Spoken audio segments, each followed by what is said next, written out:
Les voy a leer unos fragmentos de un cuento que traduje de Lu Yuan, que se llama Los veranos de juventud. El verano solía traer a la gente a la orilla del río. Musgo verde y tupido crecía sobre el adoquín. Antoceros negros yacían en el fondo del agua. Río abajo, unos focos se iluminaban como fósforos y raudo llegaba el sonido de tambores lejanos. En ese momento, las ramas se pudrían, las hojas se marchitaban, los huesos se descomponían.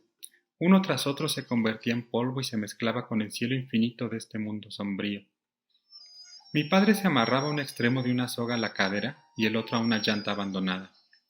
Luego jalaba la cuerda, sujetaba firmemente la llanta, se montaba, ajustaba su postura y se dejaba llevar por la corriente unos minutos. Se quedaba recostado boca arriba sobre el caucho mojado, resbaloso y cálido. Entonces, siguiendo los secretos del oficio transmitidos por mi tío abuelo Liu Shenchang, se concentraba en ejercitar su oído. Primero, eliminaba el sonido de los insectos y del agua para escuchar los árboles mecerse y el viento soplar. Después, eliminaba estos últimos sonidos para escuchar al unísono los susurros de miles de cosas que había entre el cielo y la tierra. En ese entonces aún no era capaz de ir más lejos y escuchar la resonancia de las estrellas y la turbulencia de la luz de luna. Acostado en esa vieja llanta fiel y estable, miraba el vasto cielo sobre el río. Las nubes de lluvia se alejaron y una gasa negra que cubría la enorme masa de luz apareció en su campo de visión. Pensó que tenía una relación estrecha con esa masa de luz, que esa masa de luz soñaba. Así era la noche y así era el río, parte de una verdadera infancia. En ese momento, con el sueño en la orilla izquierda y la muerte en la derecha, el agua arrastró lentamente a mi padre hacia un nuevo día. ¿A dónde iría? ¿Con quién se reuniría? ¿Qué haría? Quizás solo el río lo sabía. En una ocasión, mi padre terminó su tarea del día, por lo que el abuelo le dio permiso de salir de la casa y pasear por los alrededores. El tío abuelo le advirtió que no se comportara como loco. Mi padre podía inferir si llovería solo con observar el humo, la niebla y la escarcha de la mañana. Además, sabía si era solo un chubasco o una llovizna duradera. En ese día, la ligera bruma era un indicio obvio de viento frío y húmedo. Al acercarse al límite del pueblo, mi padre observó las nubes matutinas de la montaña que parecían formar una bella mujer recostada sobre el enorme acantilado. Quería señalarla para que los demás también la vieran. Sin embargo, a los muchachos del pueblo no les agradaba hacerle caso a un niño citadino que iba de vacaciones al campo. Casi todos lo evitaban. Luego, mi padre se encontró con un hombre extraño que hace unos días caminaba por el sendero de la montaña cuando una serpiente ratonera cayó desde el aire, por lo que gritó y saltó como loco. Acto seguido, juró que mataría a ese animal. Así, la siguió por 7 días y 7 noches seguidos, sin dormir ni descansar, pero no logró atrapar a esa serpiente negra. Tengo que atraparla. Aunque mudes de piel, de cualquier manera te reconoceré.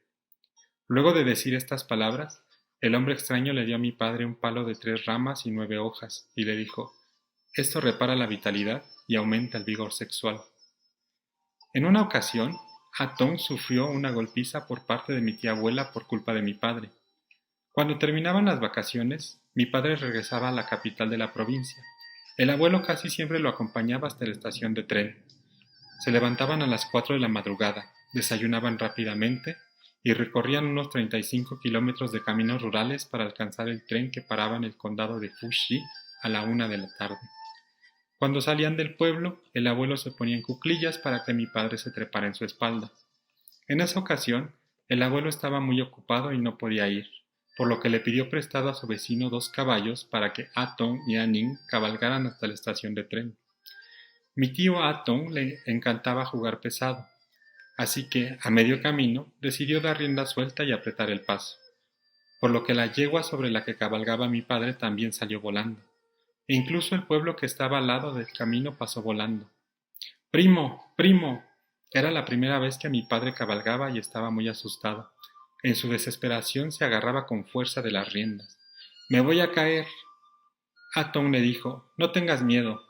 Le ordenó a mi padre que inclinara el cuerpo, se aferrara a la silla con las piernas y mantuviera la vista al frente. Como pudo, se mantuvo en su sitio hasta que llegaron a la estación de tren de la capital del condado.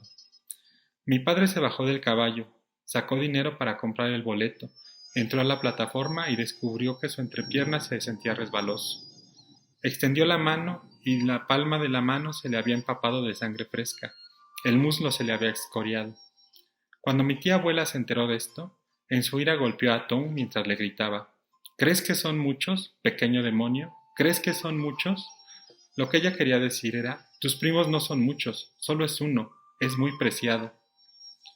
Por la noche, las nubes rojas como llamas teñían el cielo azul en capas. Las efímeras, que nacen por la mañana y mueren en la noche, volaban ininterrumpidamente desde los charcos y estanques hacia el bosque lejano, donde recibían la muerte. Estos insectos presurosos habían terminado su misión, solo existían para amar. El estómago lleno le provocó sueño. Mi padre se puso a reflexionar sobre el final del año y las vacaciones de invierno, cuando la gente del pueblo rodea un pedazo de tierra para hacer una hoguera. Quema ahí un gran tronco, se encoge de hombros y se frota las manos. Así se pasan los ratos de ocio en el campo. Sin darse cuenta, mi joven padre entró en un sueño diurno, un sueño interminable que se gestaba dentro de su cuerpo, un sueño propio del invierno y no del verano. Mi padre solía observar a viejos y jóvenes alrededor de la fogata contando chistes e historias mientras asaban papas, camotes y maíz.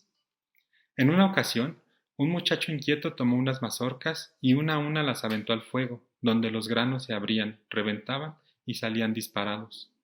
El espeso humo de la fogata se dirigió hacia aquel niño y, por alguna extraña razón, todos aseguraron que ese niño se orinaba en la cama. Uno tras otro, los hombres apilaban la leña en la fogata. Sin duda, miles de veces oyeron a los viejos hablar sobre rarezas inmortales. Miles de veces soportaron el cansancio. Miles de veces se levantaron para regresar a casa, acostarse y dormir. Luego, cuando despertaban en la madrugada, su alma regresaba a su cuerpo y de nuevo retomaban por milésima vez las preocupaciones y los anhelos cotidianos. En suma, miles de veces experimentaron las mismas festividades cíclicas hasta el día que les tocaba reunirse en ese lugar. Bajo el reflejo de las llamas, los hombres de pocas palabras se emocionaban cada vez más. No soportaban la interrupción de otros, mucho menos quedarse callados.